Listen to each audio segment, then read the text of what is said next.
Chapter 22. When a man steals an ox or a sheep, and shall slaughter it or sell it, he repays 5 cattle for an ox and 4 sheep for a sheep.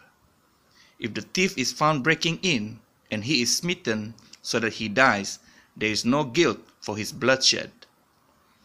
If the sun has risen on him, there is guilt for his bloodshed, he shall certainly repay.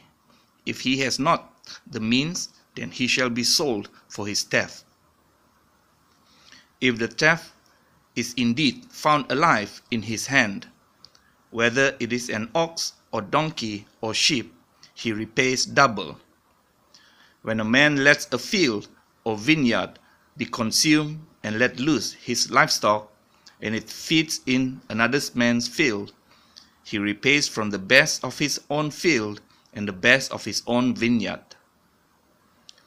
When fire breaks out and spreads to thorn bushes, so that stacked grain or standing grain, or the field is consumed, he who kindled the fire shall certainly repay. When a man gives silver or goods to his neighbor to guard, and it is stolen out of the man's house, if the thief is found, he repays double. If the thief is not found, then the master of the house shall be brought before Elohim to see whether he has put his hand into his neighbor's goods. For every matter of transgression, for ox, for donkey, for sheep, for garment, or for whatever is lost, which another claims to be his, let the matter of them both come before Elohim. And whomever Elohim declares wrong repays double to his neighbor.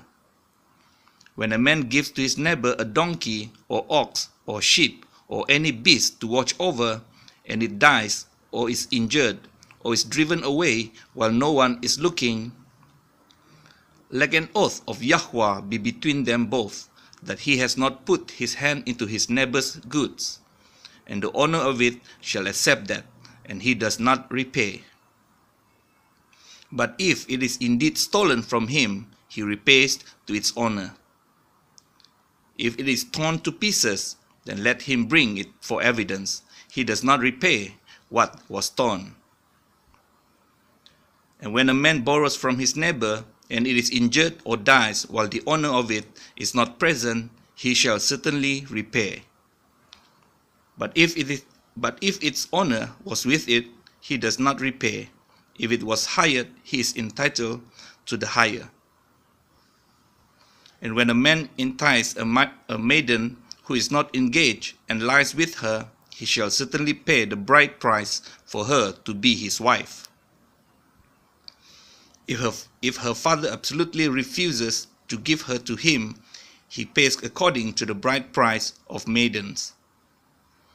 Do not allow a practicer of witchcraft to live.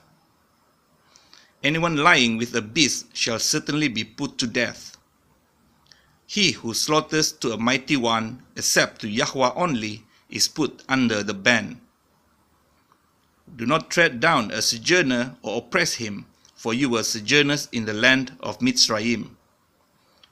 Do not afflict any widow or fatherless child. If you do afflict them at all, if they cry out to me at all, I shall certainly